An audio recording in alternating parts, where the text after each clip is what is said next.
Konnichiwa minasan, for today's video ay pupunta tayo sa Yamaguchi-ken. Sasama tayo sa bus hike ng Nihongo Kyushitsu in Yokohashi, Kizuna.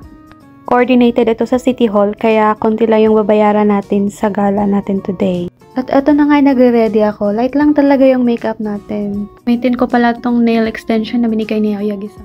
First time ko palang gamitin tong gimbal na na-order ko sa Shein. Ngayon ay ready na tayo. 8 PM ay dapat nasa City Hall na kami. Sa Shein ko lang din pala na-order tong outfit ko. Sobrang init ng summer sa Japan kaya lagi kong suot itong neck cooling ring. Di na din ako magdensya, kapitbahay ko si Sensei kaya sasabay na lang ako sa kanya. Dumating na din yung bus ng City Hall. Konti lang kami ngayon kasi Wednesday group. Yung Sunday group mukhang marami sila next Sunday.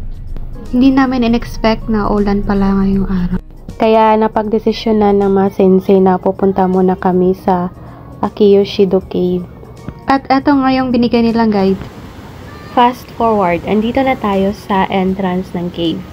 Pagkatapos ng class picture ay pumasok na nga kami dito sa cave. Siyempre, madilim dito sa loob ng cave at madulas.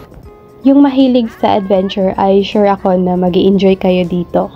Ito yung pangalawang cave na napuntahan ko dito sa Japan. And every time, na-amaze ako kung paano nila dinevelop yung cave. Ang gaganda ng mga rock formations nila dito.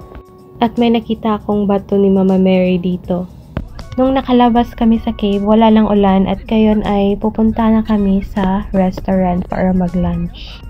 Fast forward ay tapos na kami mag-lunch. At mag-ikot-ikot na lang muna kami dito while waiting sa feeding bus. First time kong makita tong mammal na to. Kaya napag-google ako. Capybara pala ang pangalan ng mammal na to. Next ay mag-horse riding tayo.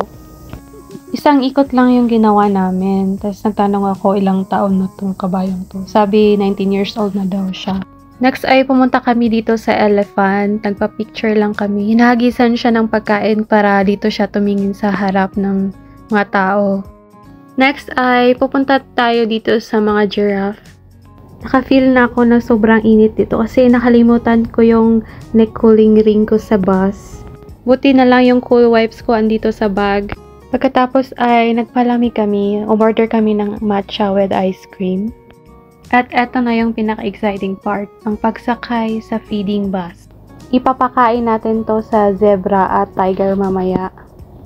Approximately 35 minutes pala yung ride time. Ito yung feeding window. Ganito pala sa loob ng bus. Sa tabi nga ng driver ay may nag-explain sa bawat animals na makikita pero available lang siya in Nihongo. Medyo mahaba na tong video kaya gagawa ko ng part 2. See you!